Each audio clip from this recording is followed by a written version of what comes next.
The items on the agenda. Let me get my computer up here. The first thing we'll skip down to is the financial session.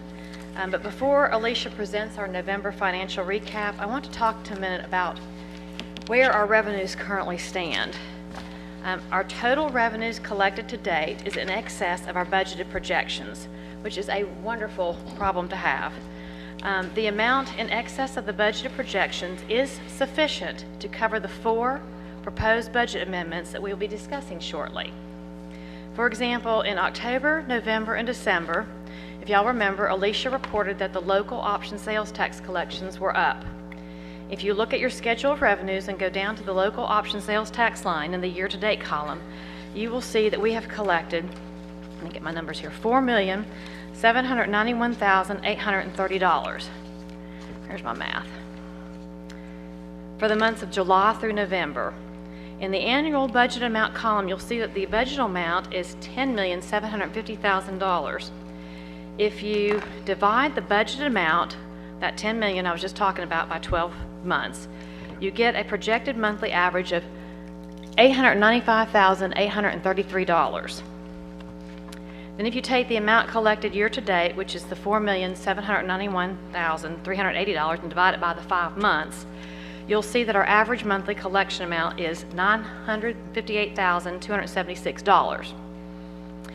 If you take that $958,276 monthly average, you will see that we are going to be in excess of the projected budget by about $250,000.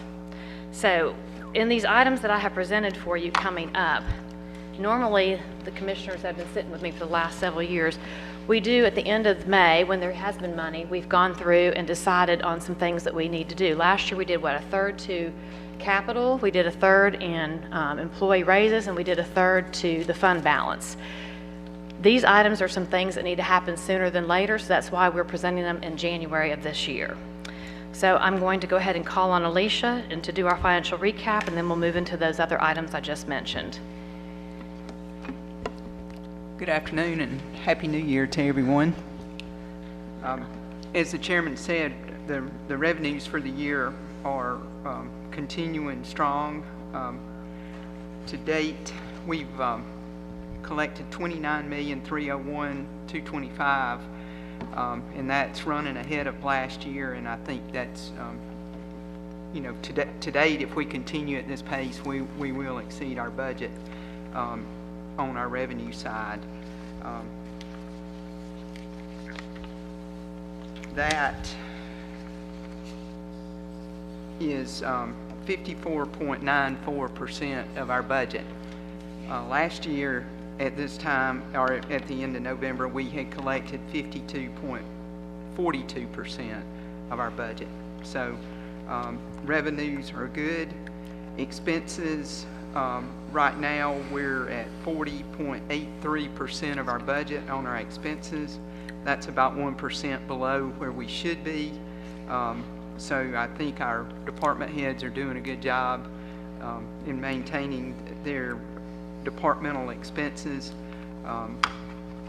Last year we were at 40.37% of our expenditure budget, and as you well know, we ended up in good shape at the end of the year. Our cash balances continue to be strong. We're about $4 million ahead of last year with our cash, and that's about, we're getting really close to where we need to be as far as having the proper reserves on hand. So that's a summary. Does anybody have any questions for Alicia? I've got a couple. I believe Commissioner Chance last time in his discussion with you, somehow it was brought up, some of the postings of, I guess you call it accounts payable, or were running late, so that financials really, in some cases, and it may be just a small amount overall, but if the postings are late, then the financials that we're seeing don't represent a true picture of all the bills. So I just wondered if there is a reason for those running late, and maybe is there something we need to do to catch those up? Well, at this point, we're caught up, so Okay. as of November, we should have everything. That's one of the downsides of not running a full accrual accounting system. Yeah. If you know you got a bill coming and you don't have it in your hand, we post our payables when we get them, as opposed to when we know that they're due to be paid, or not necessarily due to be paid, but when we receive the goods and services. In a full accrual system, you would go ahead and make that accrual at the end of the month, but in governmental accounting, you don't do it that way. So that's the downside of doing our accounting. If vendors are getting us invoices slow, you know, we can call them and ask them for them, but I don't really have the staffing to call vendors and ask them for invoices. So I kind of use that to our advantage because we get that cash sitting there. Now, at the end of the year, we do square everything up, and we do an accrual at the end of the year if we're missing anything.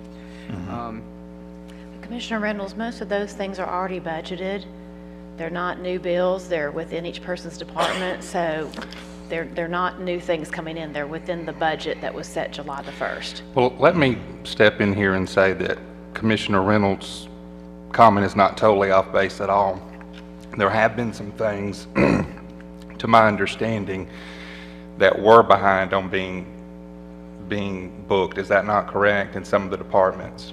Yes, there are things that are behind, but if I don't have an invoice, I can't book something. So if the invoices are coming in slower, So what about internal departments, such as the court systems? Is that always been caught up to speed? I wouldn't say that any department's been caught up to speed at any particular time. I mean, you know, it just depends on, I think all departments from time to time have invoices that fall through the cracks or are not available to the accounting or the finance department until it's past the date. I mean, if it was due in November and we receive it on December the 1st, then it gets booked on December the 1st. That's the way governmental accounting works. You know, I can make note of that, but and we make every effort to get all of the invoices that we have in a week posted that week. So the finance department is not running behind on getting invoices into the computer. I mean, maybe there may be a 3 or 4 day lag, but outside of that, there's not. Now, you can look in that encumbrance column on the year-to-date budget report, and that's inclusive of all your purchase orders. So whether we have an invoice or not, that's going to include any encumbered monies in that column.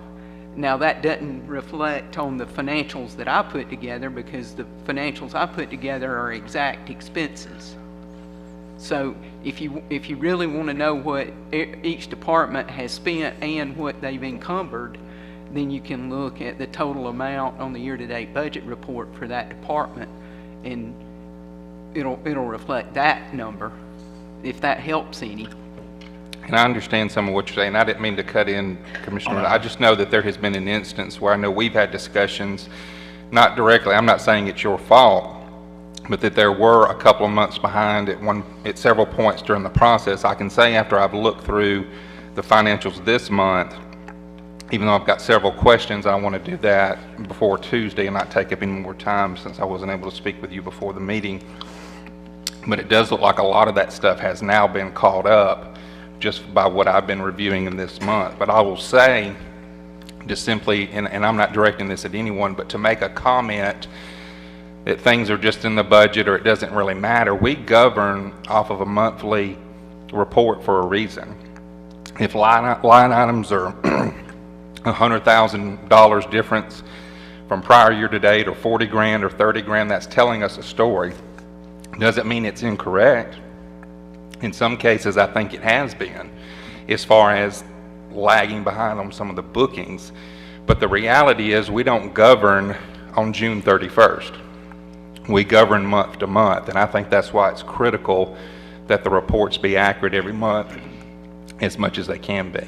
So. I agree with you, and I would love to see a full accrual system so we could do that, but that's not the accounting standard for governmental accounting. So I have to work within the standards that I'm given and work within what 520 other employees do also. I mean, but I understand the importance of it.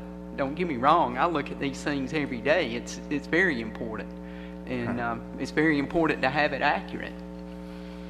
Yeah. I just wanted to know, because when I scan down through these monthly figures, for instance, now, like you mentioned, overall, we're at about 42% or something, which is about right since it's 5 months.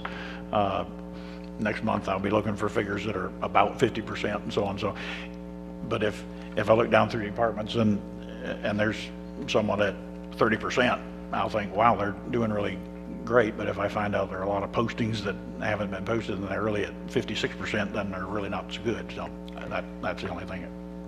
Well, let me remind y'all, according to our enabling legislation, I am the chief budget officer, so that is really more day-to-day, that if there are people that are running behind or running over, that's really more my job. I don't think we have a department head or an elected official that is going to purposely go over budget. I mean, I just do not think they're going to do that. I don't even remember in the last couple of years that we've had this problem. And, Montrail, Tommy George, I mean, do you remember anybody, elected official, going over budget? So I want to remind you, some of this day-to-day stuff is my job to do. I've not had any phone calls of anyone dunning us for money. So while it may be important to y'all individually, I just want to remind you that these are things that I will take care of.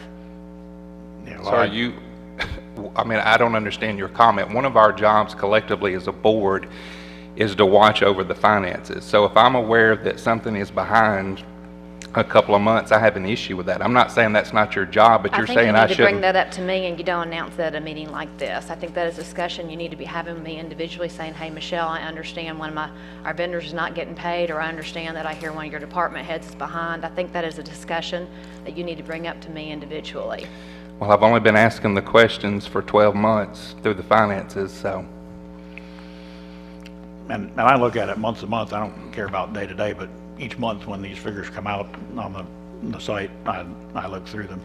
And for example, our roads department's right at 50%. So I'm thinking, okay, I mean, that's probably fine, but it does, I mean, Well, it's they're not. about to enter So, into a time of year when they don't do Yeah. as much stuff. They do a lot of paving over the summer and in the early fall. So yes, they may, you Yeah. gotta remember, there's cyclical businesses here. There's cyclical departments.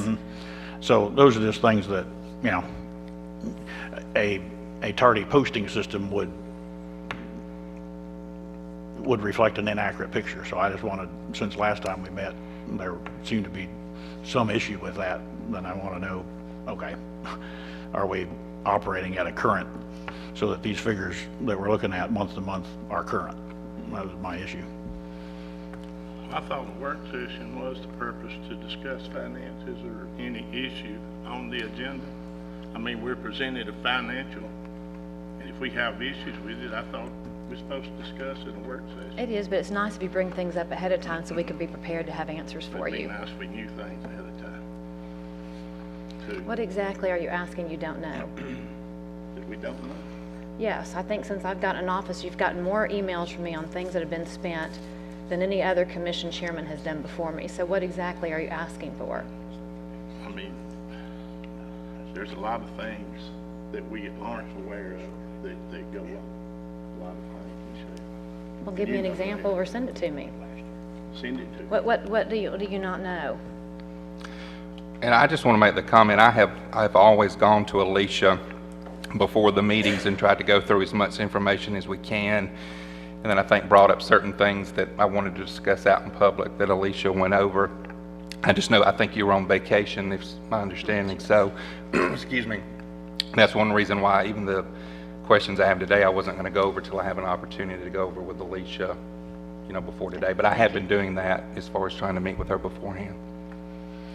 I have just one more question, just so I understand.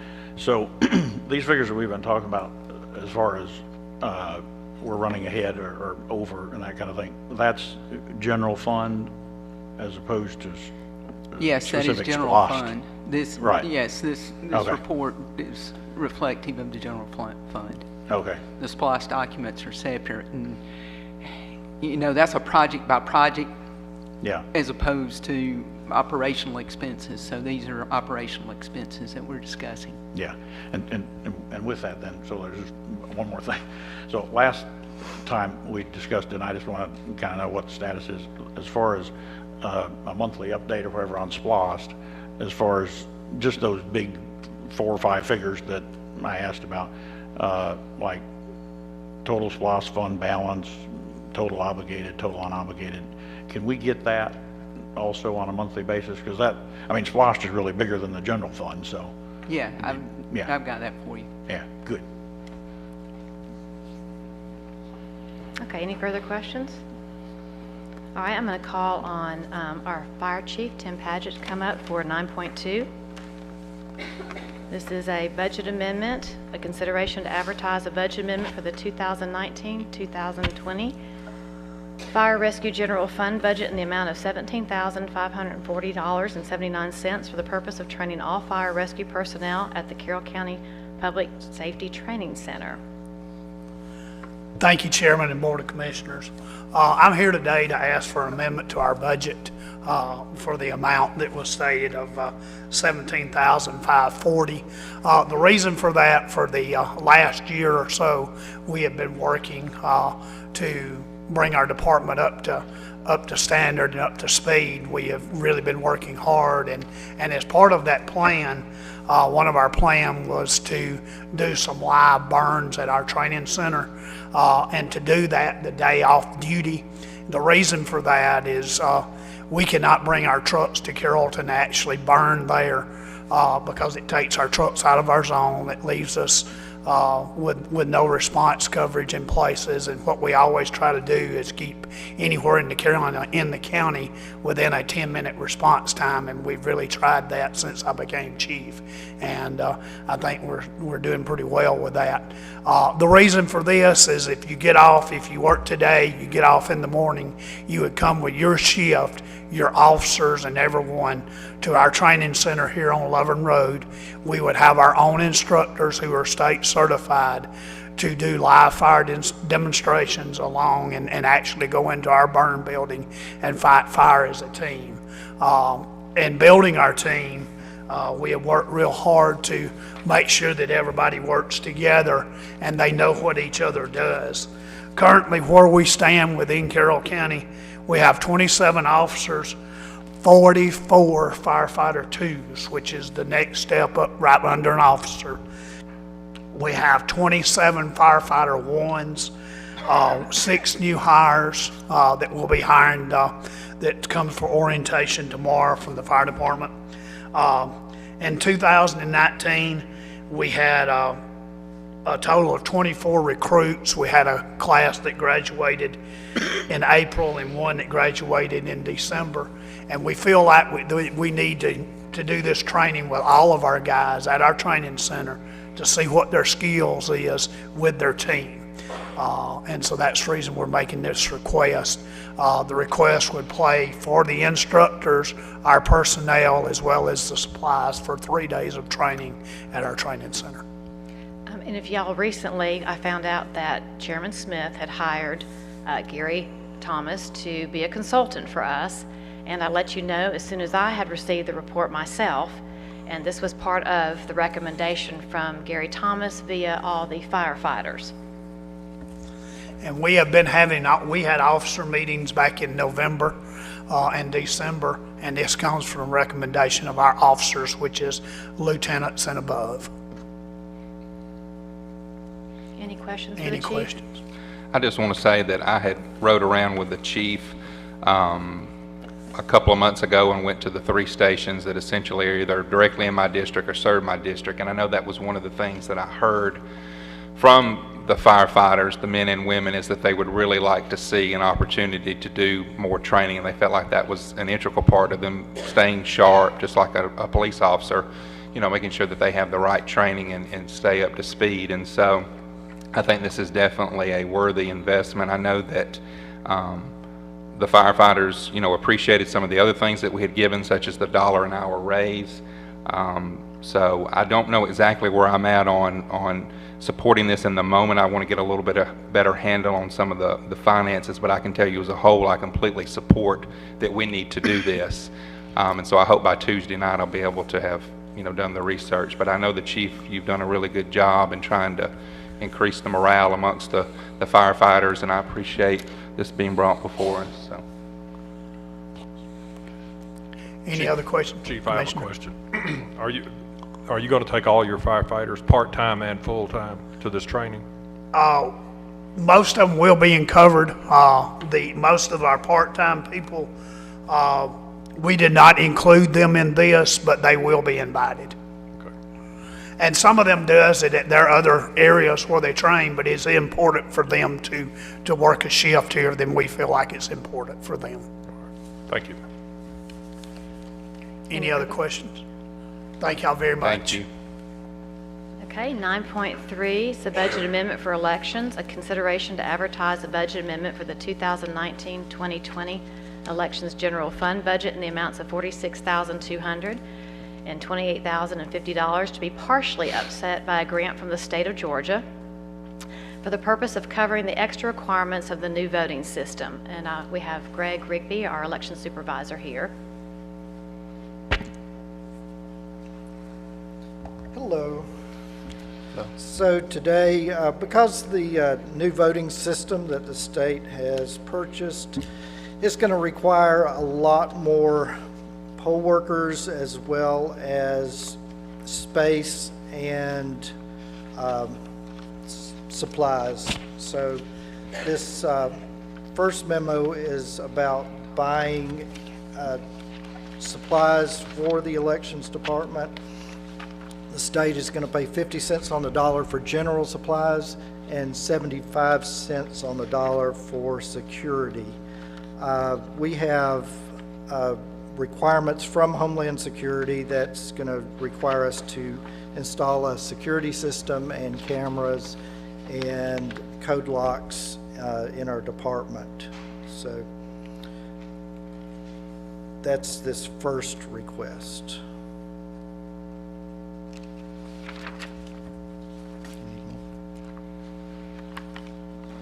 You want me to Let's be go ahead and more- do them both, yes. Okay.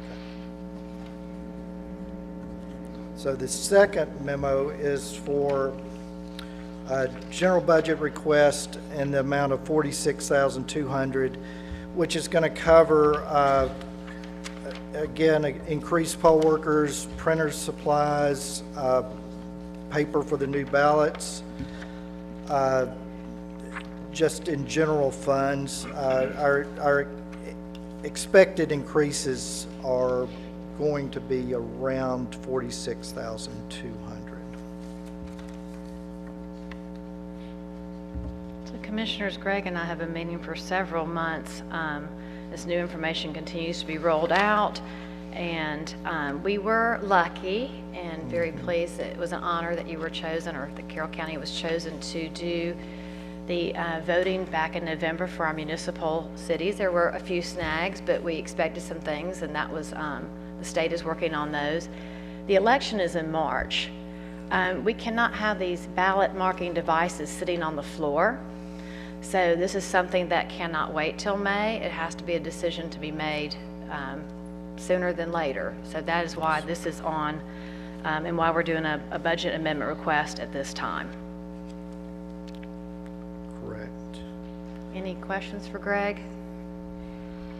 I think most of you have been down to our department and seen the new voting machines, and basically we have triple the amount of equipment that we had before. It's going to be big and heavy. Delivery and pickup to 28 precincts is going to be hard at best. You know, it's just gonna take a lot more work. I mean, this is a lot of stuff. Mr. Rigney, I've got a question. Do you foresee anything in the future as far as the new election equipment and so forth, where there will be any additional expenditures expected down the road, or? Yeah, this will be a continuing funding. We will have to adjust the budget next year. This will get us through the rest of the year. But there's going to be lots of expenses as far as the ballot paper is 13 cents a page. Cartridges for the printers are about 125. We have 349 of the ballot marking devices, 349 printers. The scanners, we have 45. It's just, there's a lot of stuff, a lot of parts to this. Okay, thank you. And he may be back again in April or May, because this is still trial and error, so, I think this will get us through the rest of this budget year, yes. So, Thank y'all for working with the new machines in the state. I know we are a test site, and I know y'all are trying to work through everything and make a good go of the new equipment, so. they are. okay, thank you, Greg. We'll now go to 9.4, budget amendment with the public defender. It's a consideration to advertise a budget amendment for the 2019-2020 Public Defender's Office General Fund budget in the amount of $6,500 for the purpose of increasing the telephone and office supply lines. And we have Mary Ellen Simmons, our public defender, with us. Good afternoon. Hope y'all had a good holidays. I'm sorry to show up halfway through the year asking for money. We did ask for a budget increase for office supplies and telephone this last year. And just to give you a little bit of historical, in FY14, our telephone was $12,000, our office was $22,000. That was increased in FY17 to $13,000 and $23,000 and remains at $13,000 and $23,000. We do shop all of our telephone systems through CSII. They routinely shop that for us. I think that's who the county also uses. So we try and be as cost effective as possible on our telephones, but our cost has continued to increase over time. The issue, so there we are asking actually for $2,500 to go forward for the rest of this year. Hopefully, I don't expect that we'll go over that, and obviously if we go under it, in the past I've usually said, hey, we can reduce it, but we know at this point we're projecting we're going to need the $2,500 just to get through this year, so we don't have our telephones turned off, which our clients would not be very happy about, obviously. Our second issue is with our office supply budget, but it's also our office operating expense budget, which primarily the cost for us over the last few years has been our IT expenses. Part of that is because with computers, they constantly have to be maintained. As you're aware of the hacking that has gone on, we operate separately from the county. So we are not under the county IT system.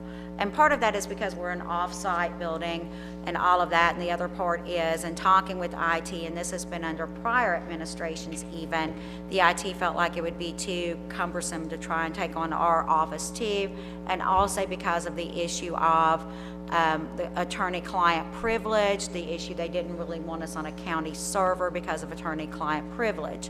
Well, as a result of that, we're constantly having to increase our storage capacity because under the bar rules and under the Supreme Court rules, as I'm sure Ms. Blackman can tell you, we are required to maintain files for an extremely long time. So even though we've been in existence since 2005, none of our files have been able to be destroyed. One of the things we did a few years ago was to start scanning documents. That's because at the courthouse, they were beginning to run out of room for us to store paper files. So we began scanning things. Well, as we scan things, obviously that takes up more server capacity. It also has caused issues sometimes with our computers because the discovery that we get from the DA's office is sometimes beyond the capacity of a computer, has to be put on external hard drives. Those things have to be stored. So we're having to purchase more and more external hard drives. We've also had issues with video players because, as you can imagine, Walmart does not use the same video system as Target or as a convenience store or as Temple PD or Whitesburg or Carroll County. None of them use the same video player system. We're constantly having issues with that our IT is having to come in, find the system that is running. We actually expended money earlier this year to try and find a unified system that would run everything. We have not been able to do that. We have tried everything we possibly can to try and keep this reduced down instead of having to call IT in to assist us. But we've not been able to so far do that. So at this point, as I stated in our memo, $6,500 of the $9,800 in office supplies so far has been IT. The rest of it is the papers, pens, notepads, copier paper, toner, things such as that. So the significant of is our IT, something that we really don't have control over because we have to store these things. We have to have computers that run these things. So, the state gives us a computer, but the county is responsible for all of the IT services. So at this point, we are asking for a $6,500 increase to cover our telephone systems and our office supply expense budget. And I believe I gave y'all a lot of supporting documents so you could see we do turn in monthly invoices, usually twice a month. We try and keep them in there twice a month so that we're keeping current on what we're spending. My question, and I remember us discussing some different things during the budget process. Was any of this foreseen? Did you ask for this in the budget and we told you we didn't have it at the time? Or can you give me some background on if this has just kind of popped up? We did ask for an increase in our budget. We did ask in our increase, actually over, beginning in FY18, we actually asked for $14,000 and $24,000, which is what we've consistently asked for. The part we did not foresee was the IT amount because, as I said, we've been having more and more issues with video player things. We had to actually shut down access to a lot of our attorneys because they would try and just click on a player system to work and we would get viruses and that would have to be fixed. So only our IT person can come in and attach a video player. That's something I have talked with Mr. Cranford about. Unfortunately, it's not something the DA's office can control or we can control. It's all the parties we deal with. So that's why there's a lot more expense there with the IT part. But the other part, we have been asking for increases because we knew that these costs have been going up. Okay. Ms. Cersei, was there anything additional about this during the budget process? I just want to make sure I'm not forgetting anything when we were going through and we didn't supply this particular money at the time. Was there anything else that you can remember? No, I mean, what she had asked for this Right. during the budget process, and we told her we wanted to keep her budget as it was. So Okay, thank you. that was the only. Thank you. Quick question. Yes, sir. So I see in your memo, and that's great, put it in there, the state's required to furnish computers to our offices, but it's not required to provide IT services for them. So I did have the question of, does the state have any dog in this fight? No. So- And in fact, I have the code section, if I can. If you want to go to the code section. And it's actually provided for in our contract too, but the code section is 171234, and it makes very clear that utilities, telephone material supplies, all of that are part of the responsibility of the counties, and it's also covered in our contract for that reason. Because that is, and all the counties do that. That's not just Carroll County, it's across the whole state. If I go to my other 4 counties, they're responsible for IT services. I will tell you some of the other counties, because they just don't like working sometimes on our computers, have actually supplied us new computers. I've never asked for that from y'all. I never asked for it from them. It was something they chose to do. So we've tried to keep the cost down with that, but yes, counties are responsible for it. I know. have to ask the question. Don't say That- unfunded mandate. I hate those words. Yeah, right.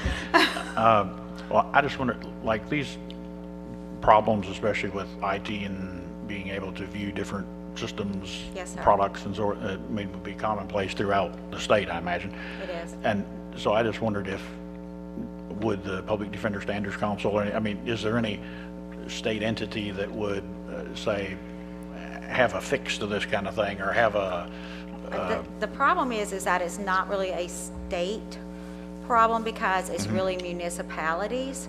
I mean, if we were dealing with maybe only the sheriff's department or something, which I'm not even sure that would apply to them, but when you're talking about the different municipalities around, they can use whatever video equipment they want to in whatever format they want to record that in. In addition, as I said, there's also this issue with stores. We're also having issues with body cams run on different things, and video, you know, dash cams may run on different things depending on what municipality or group may be using that. So it's not really something the state can necessarily mandate something across the board. I wish they could. not so much that, I guess, just curious as to, like, was there some task force that said, hey, this is a problem everywhere, so here's our special team that can help you with that, or? So 3 years ago, and 4, when Mr. Scandalakis was still the district attorney here, of course, he's over PAC now, he and I went in on a united front with both PAC and GPDC and worked with the governor's office when it was Governor Dill to try and move to a unified type system. That's part of where Peach Court had started, but it was supposed to be a unified platform where there would be sharing of all information with all law enforcement, DOC, all of those things. It stalled. I wish it would have gone through. As I said, Mr. Scandalakis and I were both ones that were trying to be on the forefront of that. It kind of fell on flat ears, I think, towards the other legislative end of it, and it died. Past that, I don't know that there is a committee now. There was one briefly, but it actually ended, I want to say, at the end of Governor Dill's session, because I was actually on one of the other committees that was involved in some of that. Okay. Does that help? Oh, yeah, yeah. I wish we would. It would make our job so much easier, and Yeah. Mr. Cranford and I are still working on trying to do electronic discovery, and we're still hitting glitches on how to, you know, do that. That would help in a lot of ways too. Yeah. Unfortunately, electronic discovery still has to be stored. So when you have to store it, it's like the scanning project, then your storage has to complete exponentially too. So that's where we keep hitting the problem with things. Let me ask a question. Are Yes, you sir. having to keep whatever media in that particular format? So we don't have any way of converting for No. you in your office? You convert it to whatever you need, no matter what format comes to you in? And truthfully, if you look back at some of the bills attached, there's about 2 months of bills that are unusually high. And that was a time that we were actually working on, that some new software had come out that we thought was going to be able to be used to convert it to be a unified type streaming system. That ended up not panning out, unfortunately, but it's something that we're always on the lookout for. And I said, we've worked with Mr. Cranford too, and I'm actually CPD liaison for the state with all of 43 other circuits. So I'm routinely talking with them on what other circuits are doing too, and they have the same issues that we do. So at this point, I'm not aware of any format that's out there yet. I'm hopeful.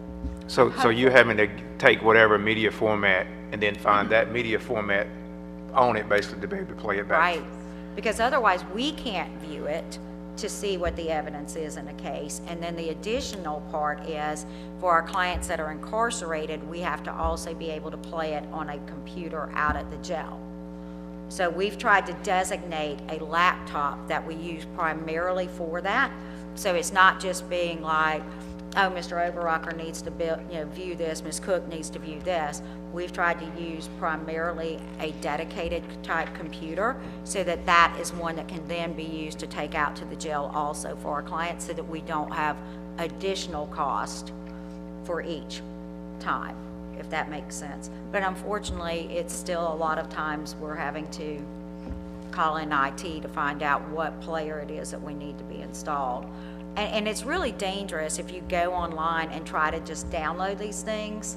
You know, we've just had to go through Governor Kemp's whole, you know, security training and online security training, and all of it is don't just click a button. So we can actually be in a lot of trouble if we just start clicking buttons. And we've also had issues with that previously, that we had viruses get uploaded to computers, and then we'd have to get rid of those computers and have them replaced. So we try to be as economic as possible by having that done that way. Any other questions? So the total amount you're asking for is? $6,500. Thank you. Thank you so much. Okay, we'll go to 9.5, a budget amendment for the County Administration Building. This is consideration to advertise a budget amendment for the 2019-2020 County Administration Building in the amount of $15,093 for the purpose of replacing a rooftop 25-ton cooling system to provide heating and air to county employees and the public who will be using the building. And I have Jesus here to explain it much better than I could. Good afternoon. When I was to help in that building, I mentioned to Ms. Morgan, one of the biggest issues that we have over there was the heat and cooling system. We have 3 units in the building there. One of them is 25 years old, and it's been running for the last 6-7 years. In the summer, we have to run water through the unit to keep it cool. The unit shut down a couple times this summer. The heat season was really long, so I asked her, I say, maybe it passed the winter. Well, winter came in, now we have a problem with the heat system. It's cut down many times. Last week cut down. I thought that we're never going to put it back on. We finally got it on. We spent some money on trying to repair, do some repairs. We had to hire a company outside, and we got it on. But the unit is not going to do nothing in the winter, in the summer, and I don't know if it's going to pass the winter, what is left of the winter. I submit the price on the new unit that is doing, the county doing the job, the work to install this unit. And it's a contingency over there with the crane that the county has. If it's not big enough, maybe we have to hire another crane, and that's probably another $1,500 there. But basically, the unit needs to be replaced. It's not working anymore. Questions? How old is the current one? Just 25 years old. 25 years. And as far as the proposal I'm looking at, a carrier unit is what? Yes. And so what about local vendors and that kind of thing? Because I noticed this one is All the units that we not. have there is Carrier. Mingadolf is the only supplier for Carrier. We have to go to them. Okay. So we buy to them. We have a line of credit with them. So he's the only one that supplied those units. What, I mean, I'm confused. What about like Merrill's and so forth? I mean, is That is for the installation. They have to go Okay. and buy. They have to go and buy from Mingadolf, from the same company. Okay. We have 3 units, like I say. 2 units are barely new. The last one, it was installed by Merrill, but it cost around $30,000 because they charge for the installation. Right. So this $1,593 is just the cost of the unit itself, just the unit. We, the county, we're going to do the job. So Material only, no labor. material, yeah. And then, Okay. and now, you need a little extra for the, maybe the crane rental, or is that included in That's what I this? say. We hoping that the crane that the county has is Will. going to be enough Okay. and work to install the unit. Okay. If that doesn't work, we have to rent a crane. Get the prisoners to take the compressor out. But Excuse that, me? I say, get the prisoners to take the compressor out and just break it down and lift it with your crane. You won't have to rent a bigger. It doesn't work. It's 3,000 work. pounds. But if that portion was needed, the chairman can approve that, correct? Like as a separate Yes, that would item? be a day-to-day item, and I would send you an Right. email like Right. I've done for the last several months, letting you know when I've spent money. Well, just so you know, I've never said you didn't send an email. You did. But I'm just letting you know, remind you, I will let you know if we have to spend that. Okay. One question I did have for you, if we decided to, none of us know at this point what we may or may not do with a county admin building, that would have no bearing, let's say if we decided to do something in a year's time. I mean, that unit could be salvaged or repositioned or whatever. Most likely, that unit could be salvaged and used in another place, most likely. Okay. I can assure that 100% because we don't know what kind of building we're going to build if it's built. Okay. But even if we decide, for what I hear, for what I know, if we decide today that we're going to build a new building, it's going to take at least 3 years. Okay. And the unit, it don't work. So Yes, sir. You can only patch something so much, right? that's it. Yeah, the Band-Aid's got to come off at this point. Any other Questions? further questions? All right. Thank you very much. Thank you, Jesus, because I know something like this is sort of under day-to-day operations. It is above my 12.5, but in case of emergencies, I could have done this, but I wanted you all to be aware of what's going on with that building because it has been of much topic lately, so I wanted to be open and share stuff going on with you. So this has become to the point of inoperable. All right, we're going to move into the business session. We will, 10-1 will be on Tuesday. 10-2, the 2020 qualification fees. You can pull those up and see what the costs are.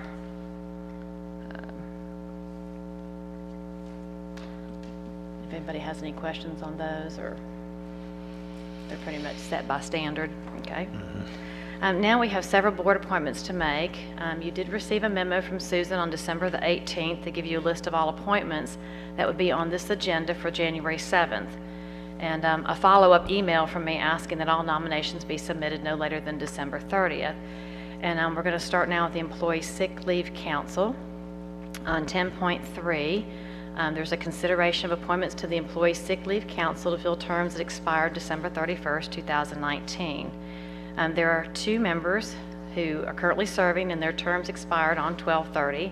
It's Deborah Word and Tyler Shadricks. They both have agreed to serve again, and according to Human Resource, Ann, they have been good council members, and I believe you still recommend their reappointment.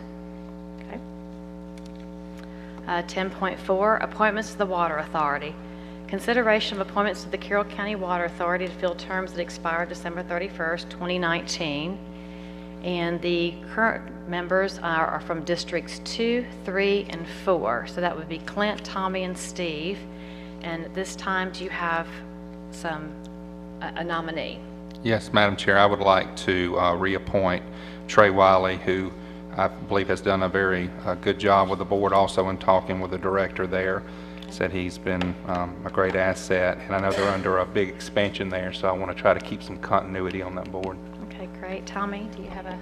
Yes, I've spoke to Bobby Holcomb, and he's agreed to take another term. So I And Steve, do you have a recommendation today? Yes. I'm going to ask that Amanda Greenwood-Smith be considered again. Okay. Thank you, guys. All right, 10.5, the appointment to the Elections and Registration. There's a consideration of an appointment to the Carroll County Board of Elections and Registration to fill a term that expired 12/31. James Gamble's position on the Elections and Registration Board did expire. Mr. Gamble has indicated that he would like to be reappointed to the Elections Board, and our election supervisor, Greg Rigby, has asked that Mr. Gamble be reappointed. So if you don't have any nominees or if you have any questions, Greg still is here. Okay. 10.6, appointment of the Joint Development Authority. There is a consideration of an appointment to fill the Joint Development Authority of Carroll County, Coweta County, Douglas County, Haralson County, Heard County, Paulding County, Polk County, and Troup, to fill a term that expired 12/31.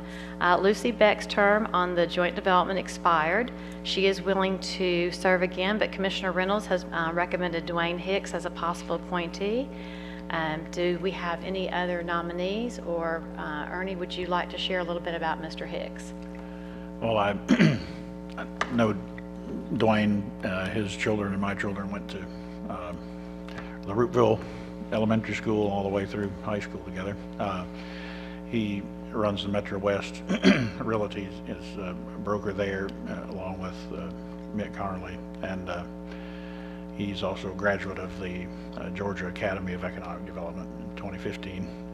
He also teaches a real estate course, so he's very familiar with this region, and I feel would represent Carroll County well.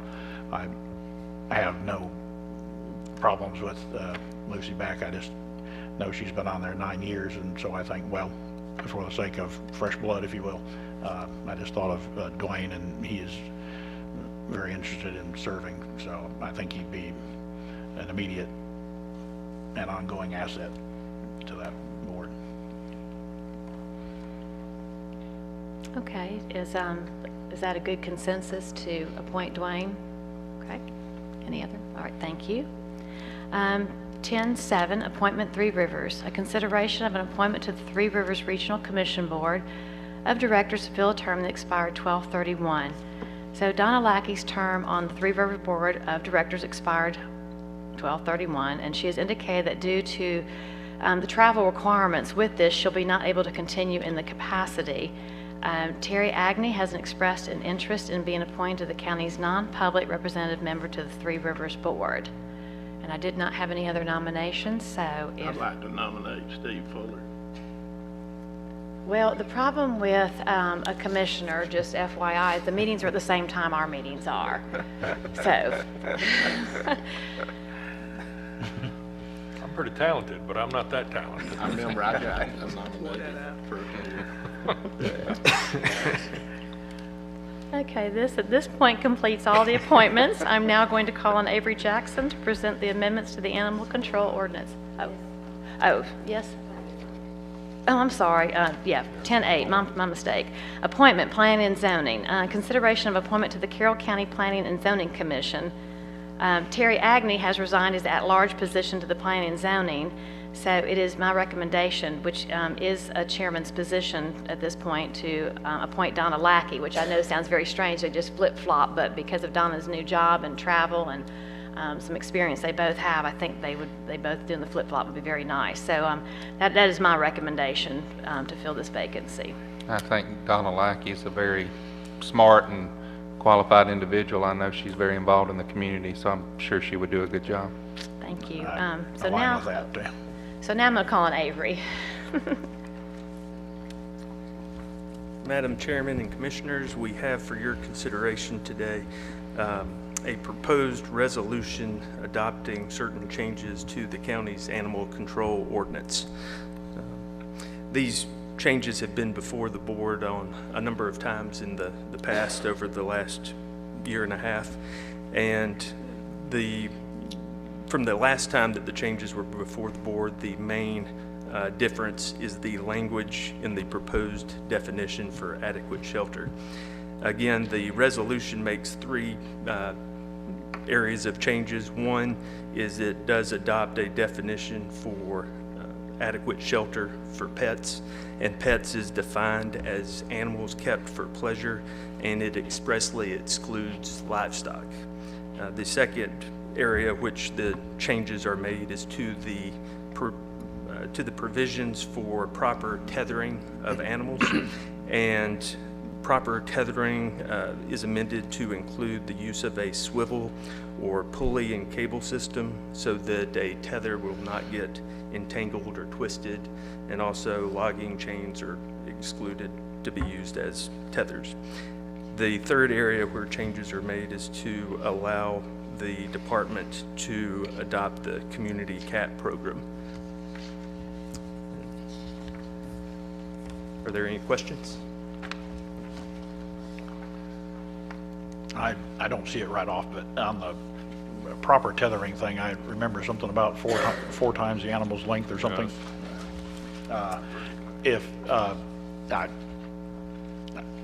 Yes, the chain or tether must be at least 4 times the body length of the animal measured from the tip of the nose to the base of the tail. I guess, I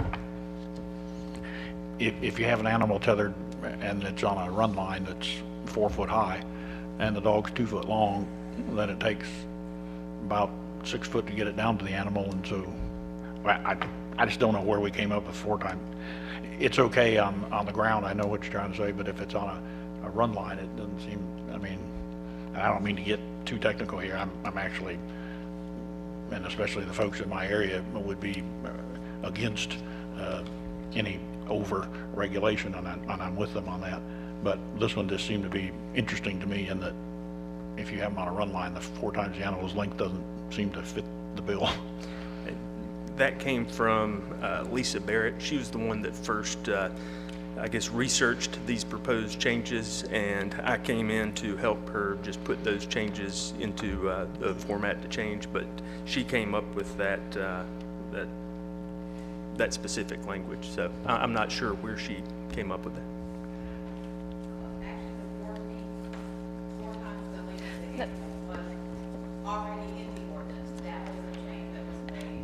Okay, excuse me, this is not public comments. I'm sorry, Teresa. I know. It's not public comments at this time, so if you want to talk to any of the commissioners after the meeting. And the only other, But, yeah. and that is correct, that the original language that's currently in the ordinance does have that in there. It's just in the provision that some of the changes were made, but the current ordinance does state that the chain or tether must be at least 4 times the body length of the animal. Yeah. And on adequate shelter, I mean, we had Great Pyrenees dogs, and they stayed out with meat goats day in, day out, 10 degrees below or 100 degrees above. So they were bonded with them. It's just wonderful to see them work. They'd take the baby goat that was freezing over to the correct mom, and even though we had 100 moms out there.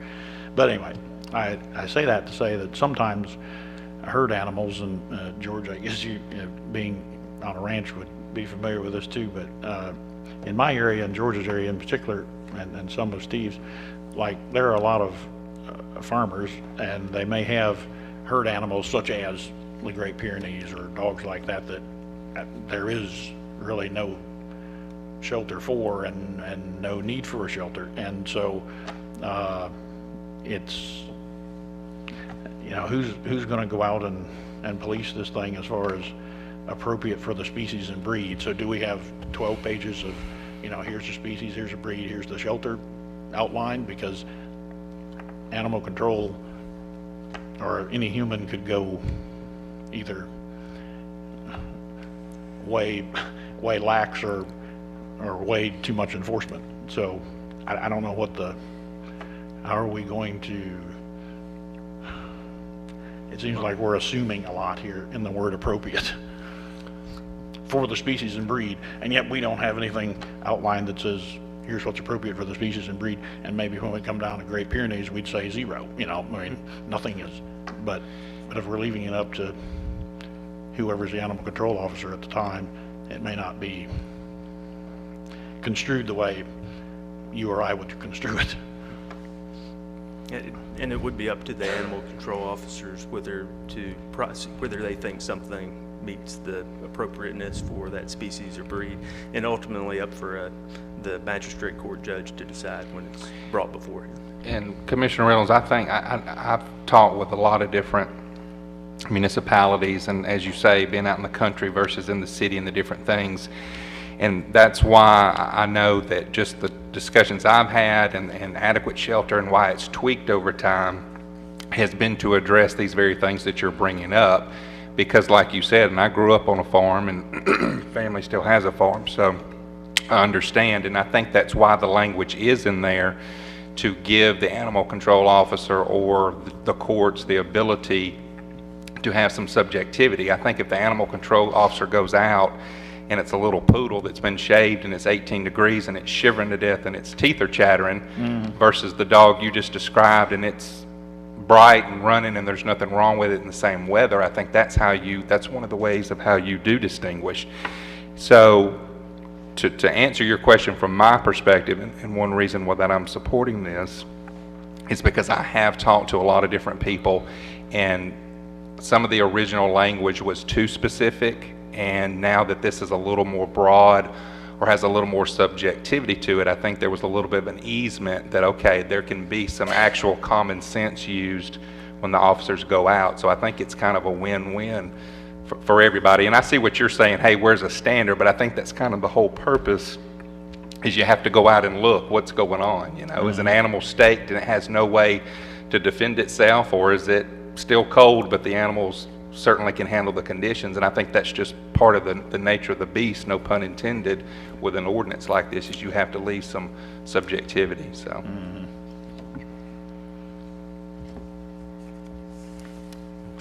Any further questions for Avery? Okay, we'll go to 10.10, the Carroll County Civil Service Personnel Policies and Procedures Amendment. Whew. Carroll County Civil Service Personnel Policies and Procedures Amendment there. A consideration of a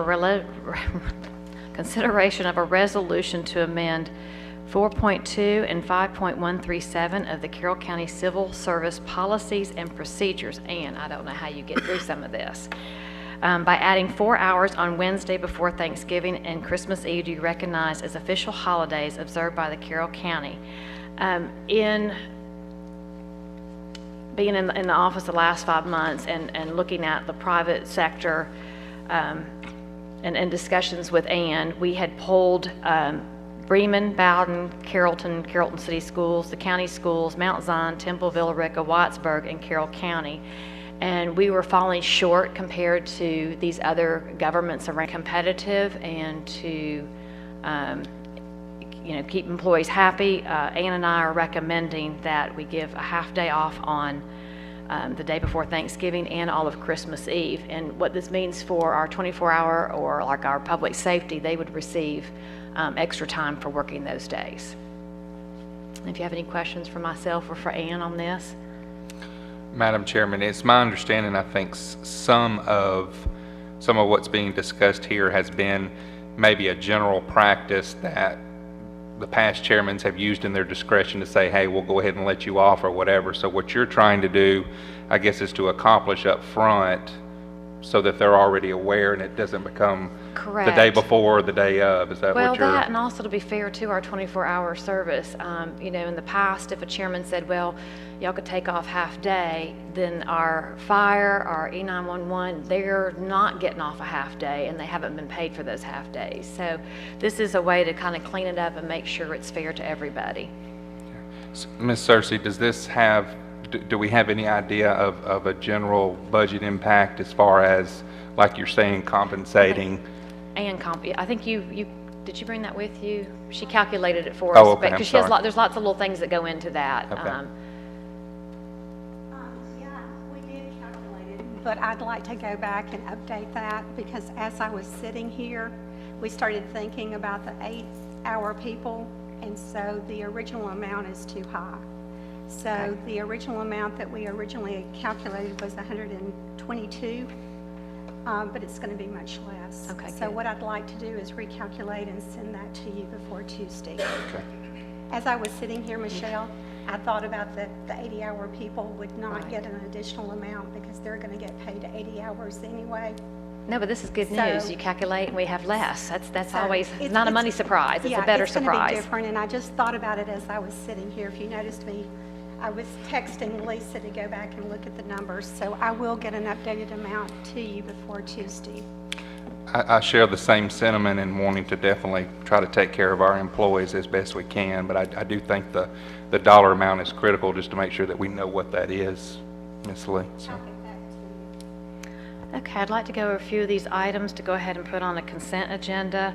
9.2, I heard Clint say you'd like more time on that, so I will not put that on the consent agenda. Yes, ma'am. Thank you. Okay. 10 point, I'll make sure I got my notes. Hang on a second, I'm missing a page. Here it is. So 9.3, the budget amendment for elections, would you also like that to review the funds first, or go ahead and do that as consent? I mean, I don't know how the other fellow commissioners feel. I mean, I think we can work through it really quick, even if we don't put it on consent, if we feel comfortable where we know exactly the money's going to be coming from to fund that. Is that okay? I mean, I don't want to be a stickler on everything, but, I'm just asking. So not put that one on a consent. I'm sorry, consent, no consent. I would say no consent just till we can look at the, compare it to the Okay, and financials. then, so 9.4, it's the budget amendment for $6,500 for public defender. Would you like that on a consent, or would you like the same thing? Same thing, please. And 9.5, the budget amendment for the county administration building of the $15,000. Consent or the same thing? Well, I feel like that's more of a critical something, not that saying, I think that can be fine with consent for me. Okay, all right, that one will do consent. Okay, the business session will leave 10.1 not on consent. 10.2, the qualifying fees. Okay to put that on consent? Yes. Okay. 10.3, the Employee Sick Leave Council of reappointing Deborah Word and Tyler Shadricks. Is that okay to do consent? Yes. Okay. 10.4, the appointments of the Water Authority. Those are the three districts. I'll do that as a consent. 10.5 is the elections to reappoint James Gambles. Is that okay to do consent? Yes. All right, 10.6, to appoint Dwayne Hicks to the Joint Development Authority. Is that a good consent? Yes. The appointment of Three Rivers of Terry Agnew. Is that good for consent? Yes. Okay, 10.8, Planning and Zoning, which is Donna Lackey. That one's mine, so we'll do consent. The 10.9, the Animal Control Ordinance. Are you okay with, Avery, would you like to have more discussion? I feel like that needs to be held out simply because I know of a few people that want to come and make public comment, Okay. and it might get jumbled up that they didn't actually hear the item discussed. Okay, that's fine. 10.10, the Carroll County Civil Service Personnel Policies. Do you want to wait on that for Ann to give a correct dollar amount, or do you just want to say that you know it's going to be less than $122,000? I think it's going to be less, but I'll send it out to you. I'll try to figure out. Okay, so are you okay leaving it on a consent knowing it's going to be less than that, or do you want to wait on that for Tuesday? I personally would like it separate. That's me, to discuss. I'd like to see what it is. Okay, that is no problem whatsoever. So let me review again to make sure we've got it all quite correct. So we will have 9.2, 9.3, and 9.4, 10.1, 10.9, and 10.10 will be on the agenda for Tuesday night. The consent items will be the air conditioning, qualifying fees, appointment to the Employee Sick Leave Council, the appointment to the Water Authority, the appointment to elections, appointment to Joint Development Authority, the appointment to Three Rivers, and the appointment to Planning and Zoning. Did I miss anything? Is that all good? Okay, does that sound good to all of y'all? Yes, ma'am. Okay, I will adjourn the meeting.